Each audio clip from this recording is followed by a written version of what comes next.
안녕하십니까. 국민에게 보고하다 김태호입니다. 오늘은 조국 이 정도였나? 이런 소재로 나누어 보겠습니다. 구독과 알림 눌러주시면 편하게 제 방송을 볼 수 있습니다. 자, 지금 조국 후보자의 과거 트위터가 많이 회자가 되고 있습니다. 트위터로 이렇게 얘기했죠. 모두가 용이 될 수 없으며 그럴 필요도 없다. 개천에서 붕어, 개구리, 가재로 살아도 행복한 세상을 만드는 것이 중요하다. 이런 취지로 얘기를 했습니다. 그래 놓고 자신의 딸은 의대에, 스카이에, 의학전문대학원에 이렇게 정말 고급 교육을 시켰죠. 그렇게 보내놓고 다른 사람들한테는 특목고 등등 좋은 교육을 시키는 것에 대해서 부정적이었습니다. 참 생각이 이상합니다. 여러분, 정상적으로 보입니까? 조국의 과거 트위터를 한번 면밀히 분석을 해보면요, 재미있는 것이 상당히 많습니다. 조국은 트위터로 모든 소통과 해명을 지금 하고 있죠. 그래서 조국의 트위터에 대해서 기자들 사이에서 이런 말을 합니다. 야, 이거 없는 게 없다. 그래서 만물썰 이런 얘기가 나옵니다. 이 조국의 트위터를 보면 이런 말이 있습니다. 2012년 대선 당시에 당시 안철수 후보자의 논문과 관련된 제1저자 논란이 있었습니다. 그때 안철수 캠프의 금태섭 상황실장이 현 의원이죠. 뭐라고 얘기했냐면은 안 후보가 영문 번역을 담당했다. 또 연구기금은 지원받은 적이 없고 제3저자가 받았다. 이렇게 얘기했습니다. 그때 유민영 대변인도 이렇게 얘기했죠. 제1저자를 두고 하는 얘기가 기존 논문을 학술지에 올릴 때 안 후보 등의 도움을 받아서 내용을 보충했다. 그리고 번역 작업을 해서 이름이 함께 올려진 것으로 이는 학계에서 자연스러운 일이다. 그러면서 무엇이 문제인지 도무지 이해할 수 없다. 이렇게 반박을 했었습니다. 이런 안철수 후보의 당시 논문 1저자 논란에 대해서 그때 조국이 트위터에서 뭐라고 했냐면은, 제가 지금 트위터 캡처 화면에 나갑니다. 이렇게 얘기했죠. 참으로 무지한 소리라고 얘기하면서 이렇게 얘기했습니다. 번역해준 것만으로 논문의 공동 저자가 될 수 있다면 영문과 출신들은 논문 수천 편에 공동 저자로 이름을 올릴 수 있다. 이렇게 얘기했습니다. 여러분, 이거 딱 조국 딸 얘기 아닙니까? 그 참 자신은 그런 일을 하면서 남에게는 상당히 엄격합니다. 이게 조국의 참 모습일까요? 참 답답합니다. 지금 조국 후보자는 트위터로 엄청난 해명을 하고 있는데요. 자신의 딸 문제에 대한 본질적인 지적에 대해서는 시원한 답을 못 내고 있습니다. 조국은 트위터로 죽창가를 비롯한 여러 가지 얘기를 했는데 이런 식으로 자기 입으로 자신의 발등을 찍는데요. 이것이 다가 아니에요. 제가 얼마 전에 뭐라고 얘기했습니까? 방송에서 조국 일가에 대해서 수사를 해서 범죄로 확인이 되면은 범죄 수익을 환수해야 한다. 국고로 환수해야 한다. 이런 얘기를 했었죠. 빚부터 갚으라고. 근데 이번에 또 자기 트위터에서 범죄 수익 환수를 얘기하네요. 트위터에서 이 얘기를 한 지가 얼마 되지 않습니다. 이거 너무 웃깁니다. 조국은 자신이 장관이 되면 어떤 식으로 이제 앞으로 일을 하겠다 라면서 정책을 트위터로 홍보를 시작했습니다. 그 홍보 내용을 보면요, 검찰 개혁부터 해서 재산 보유에 비례를 해서 벌금을 차등 부과하겠다, 이런 얘기도 했고요. 그런 식의 정책 홍보를 했죠. 그 홍보 내용 중에 이런 게 있습니다. 범죄 수익 환수 얘기도 했습니다. 조국이 제 방송을 보는 모양입니다. 저는 지난 방송에서 조국 일가가 웅동학원을 운영하면서 발생한 여러 가지 의혹이 사실로 밝혀지면은 범죄 수익을 환수해야 한다. 국민 혈세를 국고 환수해야 한다. 이렇게 얘기했는데요. 참 조국이 범죄로 얻은 수익은 반드시 환수하고 끝까지 집행하여 범죄를 저지르고 또 그 이익을 그대로 누리는 일이 없도록 하겠습니다. 이런 자료를 게시했습니다. 트위터에요. 이거 자기네 일가가 범죄로 이익을 받았다는 의혹이 있는데 국가에서 환수하기 전에 스스로 자발적으로 내어놓아야 하는 거 아닙니까? 웅동학원재단을 사회에 환원하겠다고 하는데 다수의 언론에서는 지금 그거 빚이 더 많아서 현실성이 없다. 별 효용이 없다. 이런 얘기를 하고 있죠. 그런 상황에서 범죄 수익 환수를 강화하겠다? 이거 누구에게 먼저 환수를 해야 합니까? 그리고 그건 없는 제도를 지금 시행하는 것이 아니에요. 없었던 제도를 지금 내가 이걸 해서 하겠다. 이런 게 아니에요. 착각을 하시면 안 됩니다.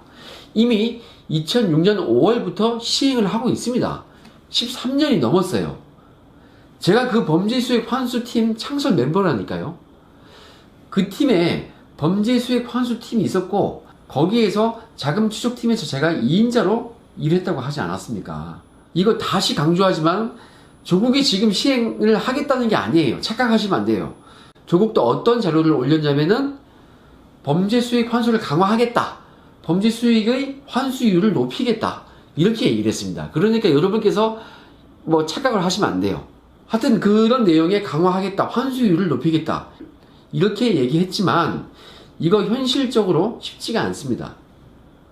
어차피 빼돌린 돈을 자금 세탁 수사로 찾아내서 이 돈이 바로 범죄 수익금에서 나온 돈이다. 이걸 세탁을 해서 이 돈이 됐다. 이걸 입증해야만 환수를 할 수 있어요. 범죄 수익이 아닌 멀쩡한 돈을 환수할 수는 없지 않습니까? 그래서 그걸 자금 세탁 수사로 밝혀내야 돼요.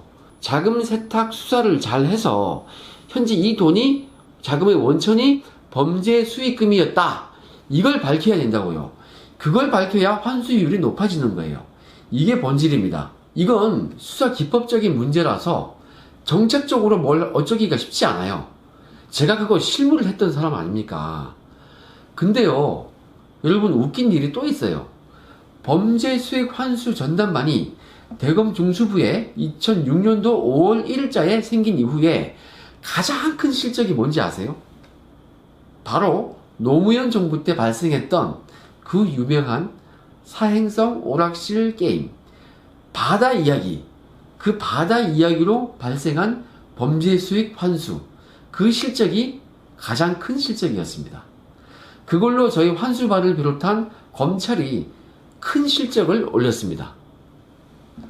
실제로 서울중앙지검 강력부가 가장 큰 일을 했었죠. 그때 전국지검 중에서 가장 큰 역할을 했습니다. 아무튼 전국적으로 검찰 실적이 올라갔어요. 환수 실적 말입니다. 저희 대검 중수부 환수반에서 전국을 지원해주고 지도 자문했습니다. 그걸로 저희 팀 전체가 성과금도 받았어요. 다시 말하면 범죄 수익 환수반 발족해서 첫 번째 가장 큰 성과, 그게 바로 참여정부에서 발생했던 바다 이야기, 그 비리였단 말이죠. 그럼 과연 조국이 이 정부의 비리를 파헤쳐서 그 범죄 수익을 환수할까요? 그럴 수 있을까요? 실적이 나올까요?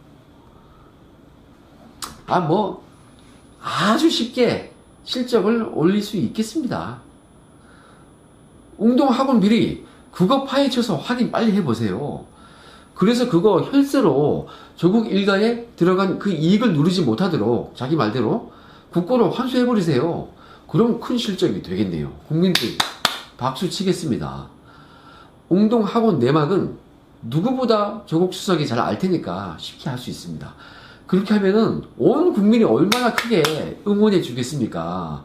눈물 나게 응원할 겁니다. 조국 수석은 트위터에서 이렇게 말했습니다.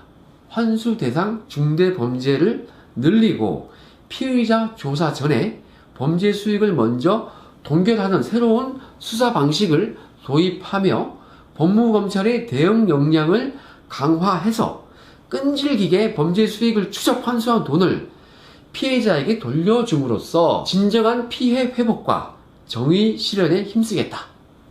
아울러 과거 권력자들과 재벌들의 국내 은닉 재산들에 대한 조사와 몰수도 철저하게 추진해서 끝날 때까지 끝난 것이 아니다. 이런 인식이 확고히 자리 잡도록 하겠다.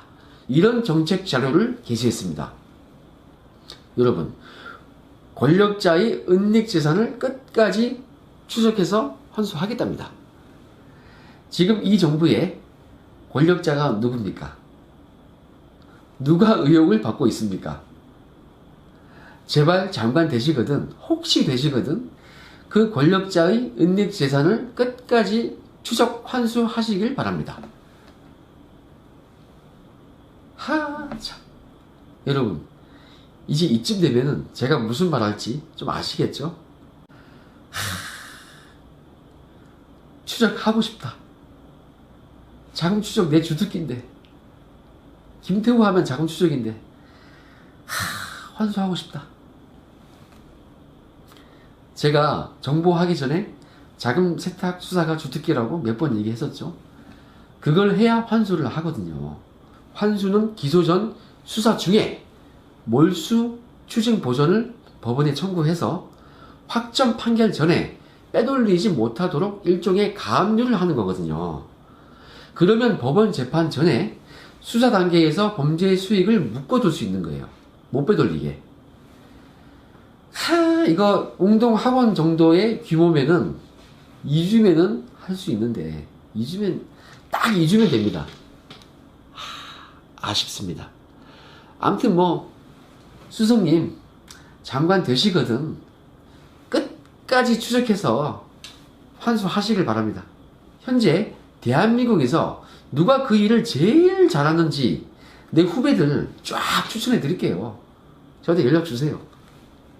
지금 이 방송 김태우 TV 댓글에 메일 주소 하나 올려주세요. 제가 쫙 바로 연락 드릴게요. 제가 댓글 다 보거든요. 아무튼 여러분, 오늘 같이 확인해 보셨죠? 저하고 어떻습니까? 조국의 트위터가 만물소리라는 게 맞네요. 없는 것이 없습니다. 이거 방송거리를 제가 그냥 주워 먹네요. 감사합니다. 스스로의 모순을 우리 조국 수석은 그대로 확인시켜 주었습니다. 역시 우리 조국 수석입니다. 여러분, 결론을 맺으려고 합니다. 이 정부에서 가장 중점 있게 추진했던 반부패 정책이 뭡니까?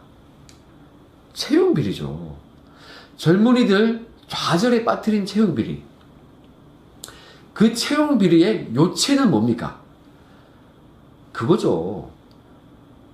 실력이 되고 깜이 되는 사람을 추천하는 것은 괜찮아요. 그것은 인재를 추천한 거예요. 청탁이 아니에요. 그건 괜찮아요. 그럼 뭐가 문제가 되느냐? 깜이 안 되는 사람, 능력 없는 사람을 그 자리에 앉히는 게 채용 비리인 겁니다. 의사가 될 실력이 없는 사람을 1.13 학점 받는 사람을 의사시키겠다고 하는 게 그게 만약에 진학한 게 아니고 채용을 했던 거라면은 그게 채용 비리죠. 깜이 안 되는 사람을 그 자리에 앉혔다. 그겁니다. 그거. 인재는 얼마든지 추천할 수 있다니까요. 그런데 조국을 보세요. 지금 딸 얘기하는 게 아니에요. 지금은 조국 자체를 보십시오. 능력 안 된다고 욕먹었죠.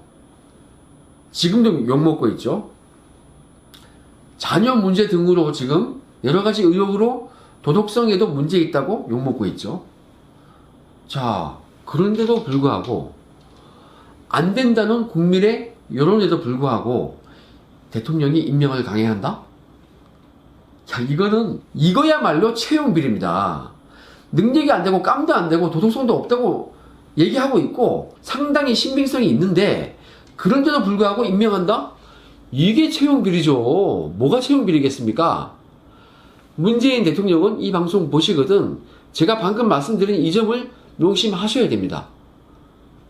여러분, 우리 이거 어떻게 되는지 정말 관심 있게 지켜봐야 돼요.